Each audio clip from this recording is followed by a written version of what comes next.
Olá, pessoal, muito boa noite a todos, muita paz, muita luz.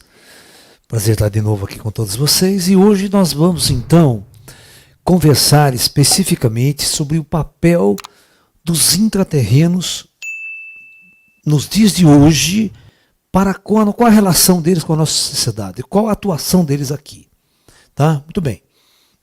Então, como os intraterrenos, eles podem operar livremente em duas dimensões, eles tanto podem operar no plano físico, como podem operar nos planos astrais. Tá? Nós temos que lembrar que eles são seres que não têm, o karma mais. Eles não vivem pela lei do karma, eles vivem pela lei da luz, pela lei da sabedoria e da consciência plena.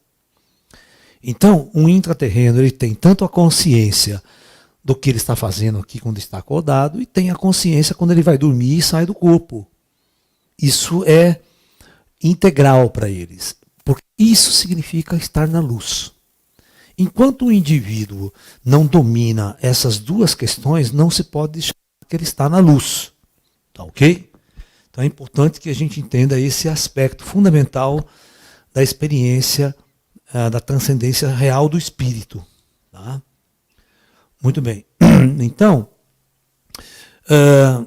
da mesma maneira, é legado, o plano superior, o plano astral, o comando, lega, porque todo mundo que trabalha no mundo espiritual, eles têm uma atividade para com a sociedade. Então, é óbvio que eles têm uma atividade para com a sociedade deles, lá, mas eles têm também uma responsabilidade para com nossa civilização. Então, eles, da mesma forma que o plano espiritual, através do Dijar, acompanha cada movimento de cada ser humano aqui, eles também estão conectados, com esse Dijar. Eles estão conectados com esse computador central operacional do plano astral, do plano invisível. Eles têm computadores e máquinas que podem estabelecer uma ligação com computadores que estão na dimensão astral. Tá? Então, a tecnologia deles é uma tecnologia híbrida. Ela funciona tanto aqui no plano físico, quanto ela se comunica diretamente com a tecnologia do plano espiritual mais sutil. Tá? Então, quando você faz uma pergunta, professor Laércio, qual o papel de um espírito ascensionado? O que um espírito ascensionado nas cidades astrais faz para com a gente? Qual o papel deles? Bom, então vamos numerar aqui para vocês entenderem. Tá? Então, um espírito ascensionado, ele faz parte, ele geralmente é quem toma decisões.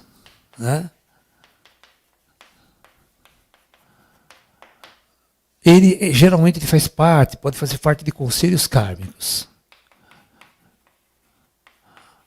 Certo? Então esses seres fazem parte de conselhos kármicos, seres ascensionados. Então eles já vão decidir, através de um conselho, quando você vai encarnar, qual é o momento, qual que é a família que você vai encarnar, que tipo de karma você vai ter, de outras vidas que você vai trazer, na matriz genética, o que vai ser colocado na sua matriz genética biológica para você resgatar de outras vidas. Então quem toma a decisão são esses caras aqui.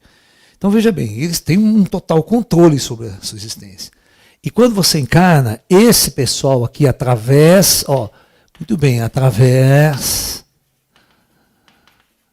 do Dijar, eles vão acompanhar sua jornada. Eles podem fazer acertos, podem fazer pequenas mudanças, Tudo pode ser feito. Então, é um trabalho constante isso. Eles não podem deixar a peteca cair aqui na Terra, não podem deixar uma coisa, Tudo é controlado. né? E uma coisa muito importante, no mundo astral, existe, presta atenção, existem, né, vamos assim, a maior parte da população espiritual da Terra e no próprio astral Terra é de seres umbralinos. Ok? Então existem umbralinos em maioria. Ok? Então, o que acontece? Esses seres, os umbralinos são observados e seguidos. Os umbralinos não, eles só atrapalham, ou seja, só dão dor de cabeça para os caras lá de cima. Eles não ajudam em nada, você está entendendo? Pelo contrário, só dão dor de cabeça. E presta atenção, falta muita mão de obra superior no astral, a ponto de terem que chamar os ETs para ajudar, de outros orbes. Ok? Então, como falta muita mão de obra para operar os equipamentos, para seguir, para organizar, né? E naves que vai, nave que volta, todo aquele controle operacional de 8 bilhões de almas encarnadas, são 8 bilhões de alma encarnada. E lá desencarnada? Quantos bilhões não tem desencarnado e dá um puta trabalho e dor de cabeça naquele lado lá? Né? Então, é muito trabalho. Então, o comando Astar, né? O comando convoca todo mundo que dá. Convoca os intras para ajudar. Entendeu? Então os intras entram na jogada por falta de mão de obra especializada. Como eles são seres bastante adiantados, né? Como são seres que dominam alta tecnologia também, e como eles andam nos dois lados, tanto no lado físico quanto no lado espiritual, eles são bastante úteis.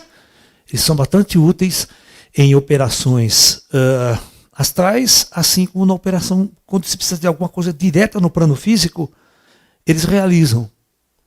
Eles têm naves tão sofisticadas quanto as naves extraterrestres. Certo? Possuem bases operacionais em locais escondidos aqui na Terra. Tá? Então, eles podem trabalhar com curas espirituais.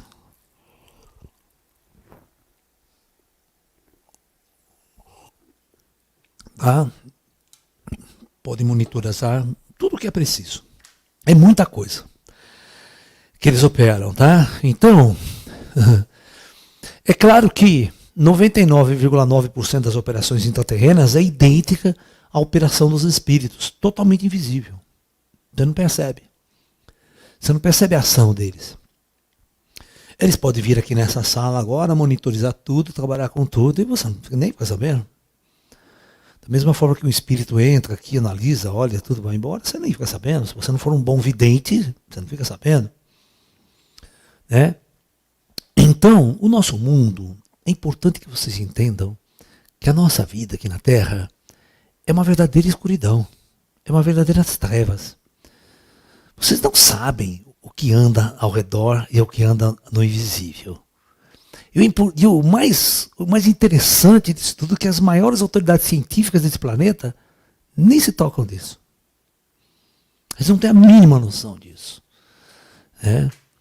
Isso que às vezes entristece, porque eles podem ser tão grandes de um lado e tão zero à esquerda no outro. Né? É aquela maledicência de você não estar no caminho do meio. É você estar totalmente focado no lado material das coisas. Né? Eu vejo professores brilhantes, intelectuais brilhantes. Né? Aqui no Brasil você viu o Karnal, ele é brilhante, cara. Ele é uma pessoa muito inteligente, mas é zero esquerda na espiritualidade. Totalmente zero. Um cara 100% ateu. Né? Mas não é questão de ser ateu. Né?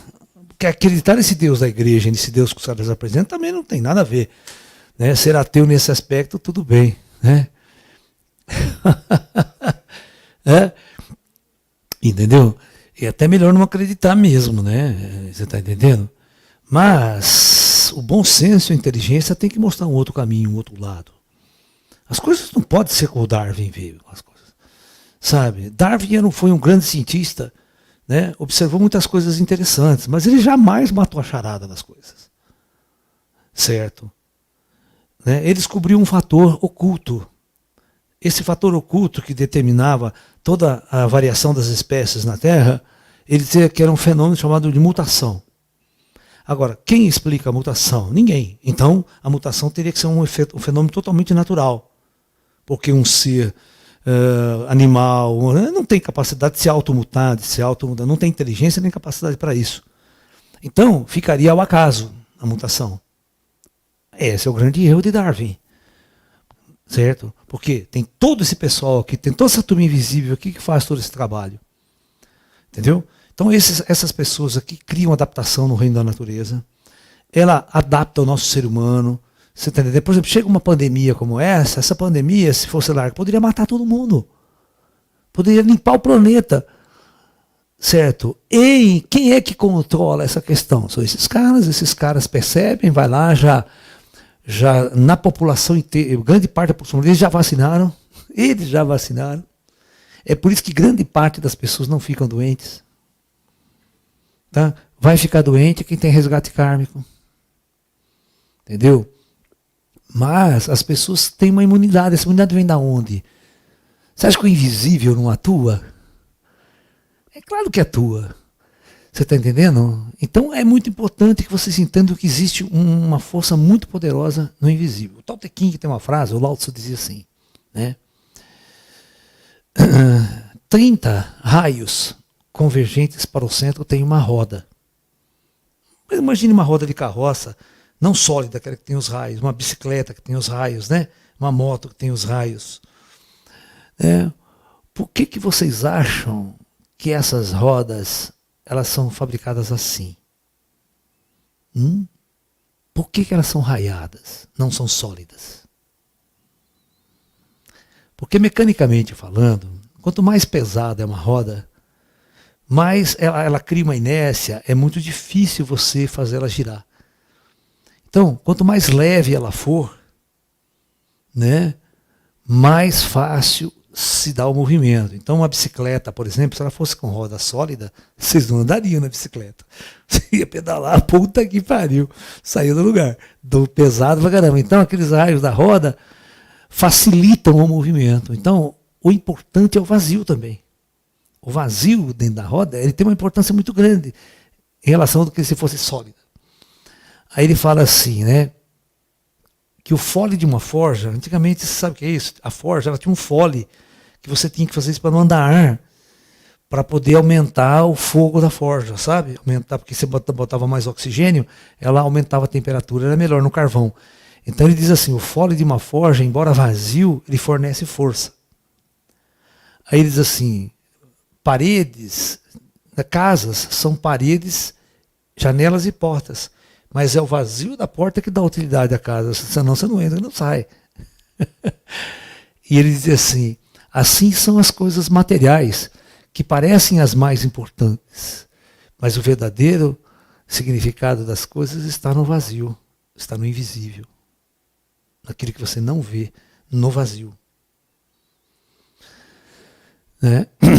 Então, esses grandes mestres do passado, esses filósofos, eles tinham uma consciência muito grande, né, dessa operação invisível, desse fator invisível que regia por trás de nós e por trás de toda a humanidade, por trás de toda a criação. Né? Então, é muito importante que a gente entenda isso. Tem pergunta, Ju? Vamos conversar em termos de pergunta com o público? Aí a gente vai tentando esclarecer. Professor, os intraterrenos moram em apartamentos ou casas? Olha, as construções são muito mais apartamentos do que casas, porque não há espaço suficiente para casas ao ar livre, porque eles estão numa caverna, eles são limitados, eles têm áreas, vamos assim dizer, abertas, campo e tal, mas não é muito grande, né?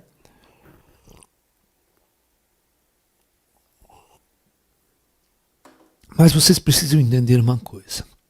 Um intraterreno, ele não é escravo do seu corpo. Ele não é prisioneiro da matéria.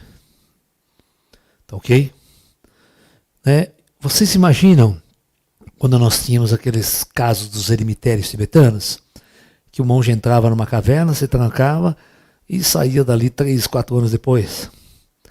A pergunta é, você está aprisionando o que ali dentro? Apenas o corpo físico. Quando o espírito desperta e se torna livre da matéria, ele vai aonde ele quer. Né? Vai até onde vocês não podem ir, nem quase os astronautas já foram. Né? Eles vão dar um rolê por aí. Então, o intraterreno, ele não é alguém que está preso ao corpo. Né? Morar num apartamento. Os valores materiais dele não são os mesmos dos nossos.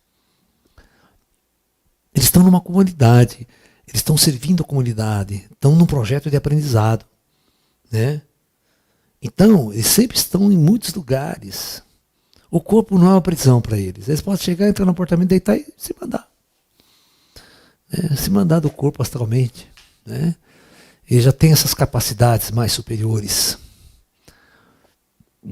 Mas pelo que eu aprendi, pelo que eu percebi lá, é muito mais apartamento mesmo. Só que não é prédio comprido. Tem muitos andares, muitos, mas é muito grande tudo. Tá? E é tudo muito arejado, tudo muito bonito, uma arquitetura muito bonita. Professor, por que não será o mistério da vida após a morte desvendado primeiro, antes da chegada dos ETs? Não seria mais fácil para a humanidade ou ambas as coisas aconteceram em simultaneidade? O lance é o seguinte, eu vou fazer uma pergunta para todos vocês. Como que nós vamos revelar vida após a morte e fazer toda essa humanidade acreditar? Hã? Mas como é que ela vai fazer isso? Quem que vai fazer isso? Esse é um problema sério, né? Alguém tem que fazer. Alguém tem que acordar a humanidade. Certo? Fazer uma operação oculta aí, todo mundo começa a abrir, vai todo mundo para o hospício. O planeta inteiro vira um grande hospício. As pessoas não sabem lidar com a paranormalidade. Então ela não pode ser assim, puf, de chupetão. Né? Era essa, mas né? O Chico Xavier abriu, vê se alguém levou a sério. Quem que leva a sério? Nem vocês levam a sério, porque vocês não leram nem o livro do Chico. Tá? Cara, eu jogo na cara de vocês isso. Tá? Vocês não sabem quem foi Chico, vocês não sabem quem foi Divaldo, você não conhece a obra desses caras. Né? Por mera preguiça esotérica. Certo? Tem gente que prefere ficar lendo livro americano, não sei de quem, e esquece que nós temos o maior conhecimento aqui no Brasil. Certo? Esses intelectuais que eu falo para você, que eu acabei de falar, nossa, cita não sei quem, ninguém cita Shakespeare, cita puta que pariu, não leram um livro desses caras. Entendeu? E acha que sabe das coisas. Né? Shakespeare era um grande poeta, mas não sabia bosta nenhuma de esoterismo e espiritualidade. Entendeu? Então, tudo, você tem grandes artistas, né? Músicos maravilhosos, mas pessoalmente eles eram um poço de conflito e confusão, que até se suicidavam. Né? Você vê o Tchaikovsky, né? Então, você tem pessoas muito famosas, você tem poetas muito famosos, pessoas maravilhosas em sua arte, mas conhecimento esotérico e espiritual, zero à esquerda. Entendeu? Né? Por exemplo, o próprio Stephen Hawking, um cérebro gênio, mas toda vez que ia falar de espiritualidade e outras coisas era uma topeira. Entendeu? Então, isso é um problema no nosso mundo. E hoje, quem manda em nosso mundo, quem diz o que é verdade em nosso mundo é a ciência. Se você não convencer a ciência, você não muda o mundo. Né? Você viu no caso da pandemia? Isso aqui, isso aqui, você não é científico, essa ciência não vale, não pode, não é. Né? Você está entendendo? Então, a ciência é inquisitora. Então não adianta o Chico Xavier falar que tem vida após a morte, outro falar que tem vida após... Não adianta. Tem que ter uma operação do plano superior, que realmente coloque a humanidade em xeque-mate. Ou seja, inevitável que a ciência não compreenda isso. Ela não pode descartar esse assunto e jogando de lado. Sabe? Não, isso aqui eu não quero saber, isso aqui não é ciência, isso aqui eu vou para cá. Só que quando a ciência for para esse lado, não tem mais saída. A ciência não tem mais saída. A série dos cientistas esgotou. Certo? Esgotou a capacidade científica de você entender o que está além do visível. E o átomo é além do visível. Nós não temos instrumento para fazer experiências e entender o que está acontecendo com o átomo. Não vai funcionar assim. A evolução científica de um planeta nunca acontece desse jeito que vocês estão vendo. Ela para, ela estagna. Para a ciência avançar, só existe um jeito. O homem tem que avançar, primeiro. Não tem outra saída para a humanidade, tá? Isso eu converso direto com os seres aí. Entendeu? Então, nós precisamos fazer uma operação, por isso que os intraterrenos, porque nós não vamos acordar. Nós não vamos despertar, descobrir vida após a morte. Porque eu conheço cientista. Não tem um cientista da Unicamp buscando isso. Não tem nenhum cientista de Harvard buscando isso. Como é que vai acontecer? A NASA está lá preocupada em ir para Marte. Não está preocupada em encontrar os ETs. Eles estão querendo, é muita grana envolvida, muito dinheiro. Né? Por que você acha que a iniciativa privada dos Estados Unidos tem um negócio de viajar para Marte? Porque dá dinheiro, se não dá dinheiro, o nego não vai. Vai gastar o dinheiro para não ter retorno. Tá? É a mesma coisa que político. Paga campanha política para ter retorno. Se não tiver retorno, não paga campanha de político, cara. Você é louco. Capitalismo isso. Tá? Então, o nosso mundo vive em função disso. Então tem que ter um choque. Tem que ter um choque violento. E o choque violento é a chegada dos ETs. E depois da chegada dos ETs, nós sorte os intraterrenos. Na aba porteira. Na aba porteira de Agartha, aí você vai ver como a gente vai convencer as pessoas de que tem vida após a morte. Nós vamos convencer de um outro jeito. Não é abrindo todo mundo, deixando todo mundo louco, não. É aos poucos. Nós vamos convencer cientificamente. Aí a discussão é ampla. Todas as universidades aceitam. E isso vai ser um ensinamento posterior. A vida vai mudar em função de que todo mundo vai caminhar nessa direção. Não tem discussão. Para fatos, como diz a ciência, contra fatos não há argumentos. Entendeu? Tá? Eu vou dar um exemplo para vocês o que é a vida após a morte para a ciência. Imagine se todos vocês, todos nós fôssemos cegos de nascença. Como é que eu poderia convencê-los de que a lua e o sol estão brilhando lá em cima?